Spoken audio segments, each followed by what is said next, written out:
And welcome back to the Scarlets of the Land podcast. I'm your host, Cody Croy, of course, joined by Big Jake. How you doing? Good. How are you doing? Doing well. Got a lot to get into today, as it was reported earlier.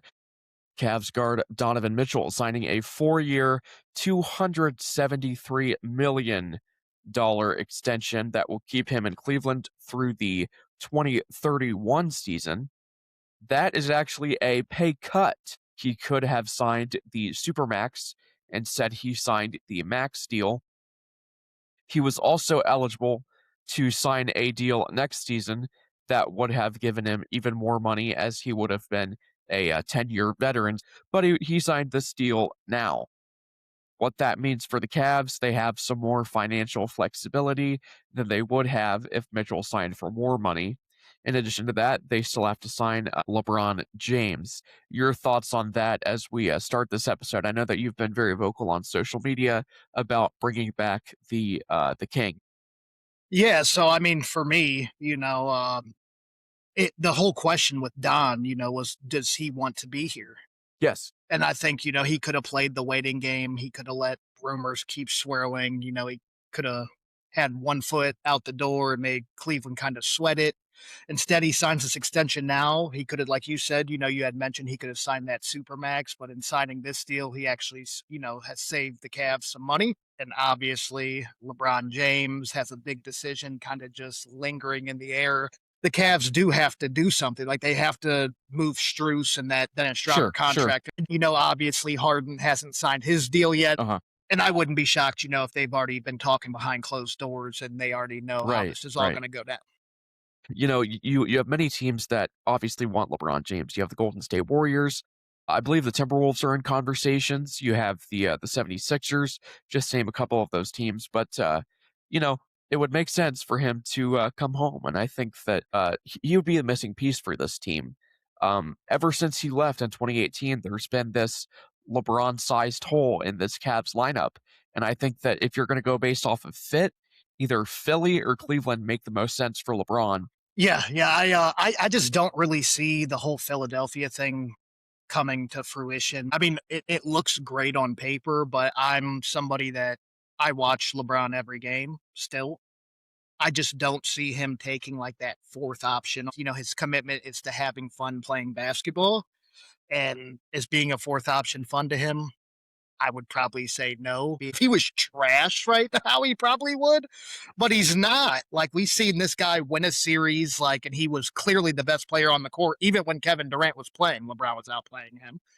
I just, I think Cleveland is just a perfect match for him. I really do. And I think the biggest thing people are not seeing with him potentially coming here, which I mean, this guy could end up getting traded anyways. We don't really know how they're moving behind closed doors, but I think LeBron can unlock a certain element within Evan Mobley to really open him up. He's already a Absolutely. great defensive player, and he has all the talent to be a great offensive player. But I think a lot of it's just his mentality. Some guys just they need somebody in there like a true leader, and I think that's what the Cavs have been missing from a player standpoint. And if you bring LeBron in, that's going to change immediately. Absolutely. LeBron, he makes all of his teammates better. He's notorious for that. Just looking at LeBron, though, as a player, do you think that he's LeBron James of old, or do you think he's just another veteran that is a good fit for this team, but doesn't necessarily make this Cavs team that much better? I will say, no, we're not getting 2018 LeBron back. Huh. Right. But I would argue to this day he is still arguably a top 10 player in the entire league. Like he's that good. He's still that good. We need a player like LeBron at the three in Cleveland when we've needed that for quite some time. And I truly believe you add him to this roster right now. I mean, they're gonna have to make like Dean Wade, I'm sure we'll get into that. He left. Jonathan Kaminga is still available. That's another name that has come up in rumors for the Cavs. So that is an option for Cleveland, former Warriors forward. I don't know how that cap space would work though if LeBron was going to sign in Cleveland because Kaminga's not coming on some minimum deal. I know that for a fact. I mean, unless they could, LeBron somehow work some magic, was like, come ball out and win a championship. We're going to do it. And I'm confident in that. But Max Strus, he's been a guy that his name has been brought up in trade conversations. So, they can move off of him. That's another possible option. It's going to So be him and Schroeder, him and Dennis. yeah, and They got to Dennis go. Schroeder too.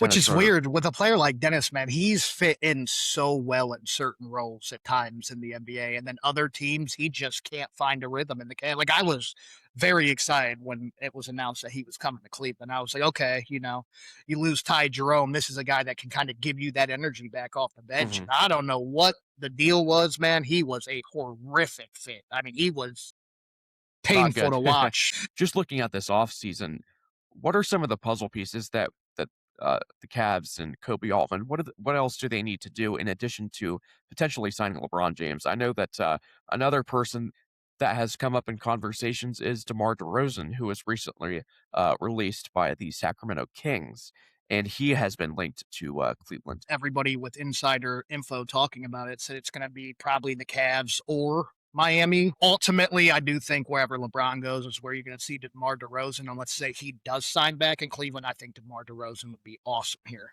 Gives you another great, mid-range guy, a guy that can score at will, veteran that's been around, and he's going to be something we need because we're going to be moving off, Max Struess most likely. So if you told me, oh, we have to get rid of Max Struess, but you're bringing in LeBron James and DeMar DeRozan to fill that role, I would feel like we just got a whole lot better. So, don't get me wrong, man. I like Max Struess. I think a lot of people beat up on him when he was one of the only guys in this playoffs that showed up.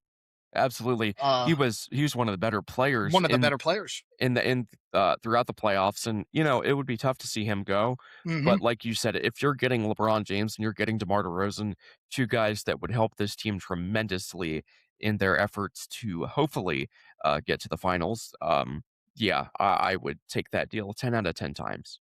Yeah, and I think, like bringing LeBron home, I do think ultimately that's going to bring Bronny back with him. I think that's Yeah, just how it's going to happen. And if I'm being completely honest, I am not against him as a backup point guard. Like I truly believe given minutes, 8 to 12 minutes a game is all and I don't know if he'll be a rotational guy when the playoffs come around, but that's okay. Like you're giving him the minutes, you're going to build his confidence. And we've seen plenty of times throughout the NBA when a player starts building that confidence, things can change overnight. Bronny is a freak athlete, number one. uh So huh.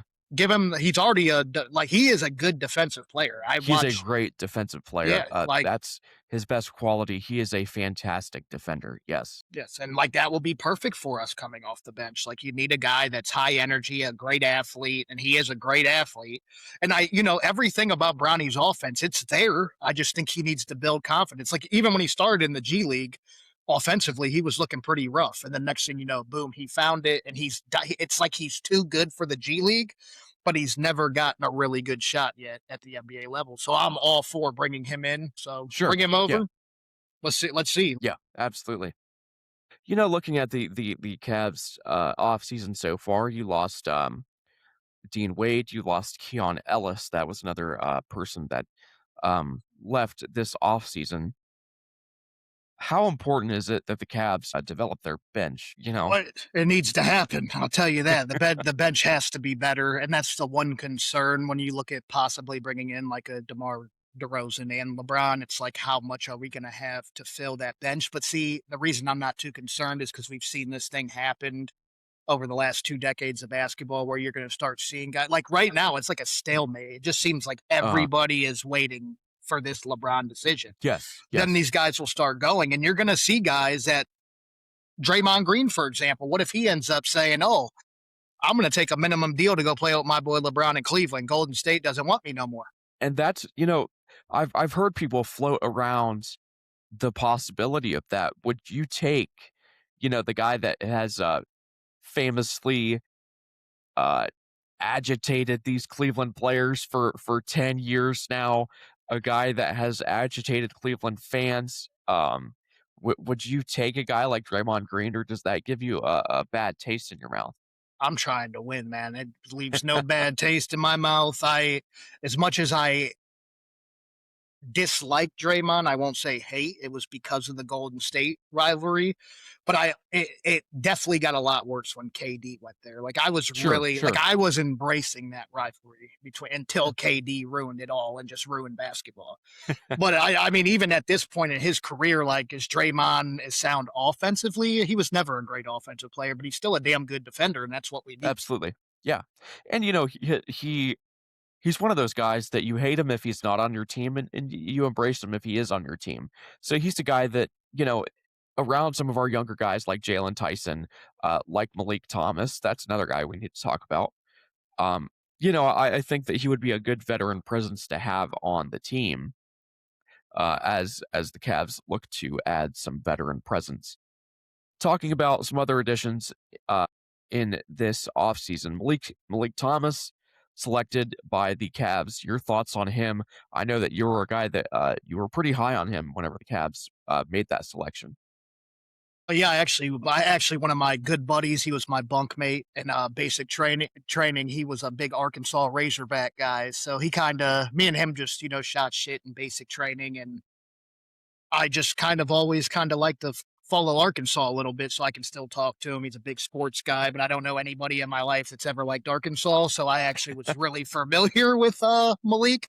And I think it was an absolute steal. I'm shocked actually that he fell to the second round. I really don't know why as a 19-year-old with like I mean, this kid can score, man, and he Uh, has all the traits to be a really good defender. So I think that was an absolute home run pick. For me, it's an A+ pick. You got your guy. I see what they're seeing. And I think that this is a guy that can come in and make an impact next year immediately. yeah, you know, 6'3" guard. He's incredibly talented. He's a good shooter, and he's a guy that I think that he's gonna hopefully find his way on to the court in year one. Um, you know, he's one of many young guys on this team that, you know, will hopefully make an impact for this team in the future. You have Jalen Tyson, and I want to talk about Tyrese Proctor for a little bit. Um, you know, your thoughts on him as the Cavs look to incorporate some of this youth into the lineup. Another young guy, 22 years old, shot, I think, 40% from the field. But I think, like I was just talking about with Bronny, I see the potential there. I just think a lot of this is like you have to grow as a young player, when you're not getting those minutes. And now these minutes are starting to possibly open up. So I believe in him as a player. And I think that, he can take that next step. But it's one of those things where I kind of got to see it. Like, I feel like you're in the NBA, everybody has tools to succeed. And now you're probably going to get that opportunity to step up and do that. So I do have belief that he can do it. I'm really happy that we did bring Thomas Bryant back. Uh huh. I think he is a player that's overlooked. The one concern that just gets on my nerves is he is a nice little stretch five and he can shoot it, but he's a good post player. Get Hmm. your big self in the post and eat down there. You can rebound, you can play in the post. Like it's great that you can step out and hit threes. But every time we let this guy come in the game, he just wants to live at the 3 point line, and a lot of that can be fixed by coaching, which I do have doubts about Kenny Atkinson. I actually think the Cavs are absolutely insane for bringing him back. I'm not happy about it still to this day, but I'm going to let it play out. If LeBron comes home anyways, it's like, okay, like LeBron will be able to, go to Dan as a personal friend and let him know if this guy's not going to work out. And I think, that could be possible pretty quick. But I'm not going to sit here and just destroy Kenny. I'm going to give him the benefit of the doubt. They see something. They're in the building with him. I'm not. So, I mean, I think like a guy like Tyrese Proctor, I rely on the coaches to develop these guys and get them ready for this moment. So I just have my doubts about Kenny, which kind of gives me doubts about young players on this roster. But it's not like he's not a capable player. You know, with Kenny, I think that, you know, it's reminiscent of JB Bickerstaff where we get, you know, all our hopes up, and then bam, that quick. You know, analytically, we've won so many games, as Yeah. Kenny Atkinson said. Um, Analytically, we are winning the series. The worst quote in the history of sports quotes. um, but you know, his first tenure with the Brooklyn Nets, I didn't think that he was given a fair shot because he had to deal with guys like James Harden, Kyrie, and Kevin Durant. he comes to Cleveland and, he's been successful, but as Cavs fans, we want more and we know how good that we can be. I'm willing to give Atkinson another year, but if he can't get it done, LeBron, he might fire him at the All-Star break, or we might ride it out this season and then he'll get fired after the season. But one way or another, he's got to do something other than an early exit in the playoffs. Yeah, I just have, after that, it was that quote for me, man. Whenever he dropped the analytically, I think we're ahead in this series, or whatever the exact quote was, I just kind of was like, this guy's in over his head. There's really no reason to bring him back, in my opinion, but they did. So now it's more about, okay, Kobe, I'm going to just pray and hope that behind the scenes he knows this LeBron deal's done and he's going to come back, and then DeMar DeRozan's going to follow, and then you're going to have guys like Draymond Green that's like, oh, let me swoop in and take this vet minimum to, get some veterans in this room to help this young core players like Tyrese and these guys. And, that's just one of those things. The NBA is just, you know how it is in the off season. Rosters change like crazy. I'm just at the point, man, where it's like, come on, LeBron. You're 41 now. You'll be 42 in December. You're holding everything up still, which is remarkable. But at this point, please just make your decision. So we know which direction we're going. Because if you choose Miami, that's cool. Anybody but Golden State for me, I don't care. But I want him home. I think the Cavs are a legitimate NBA title contender with LeBron James still to this day. Well, you can't end the episode with anything better than that. LeBron James, if he comes to Cleveland, I think the Cavs, and I agree with you there, they're going to be a true contender. Without LeBron James and all the free agents that have already signed, the Cavs are in a bit of trouble. Rui Hashimura, that was a name that was linked to Cleveland. He's gone. He's not available. And countless free agents have already signed. So if LeBron does not come to Cleveland, I don't know what the next step for Cleveland is. But we will await LeBron's decision. This has been the Scarlet to the Land podcast. Go Bucks, go Browns, and go Cavs. Go Cavs.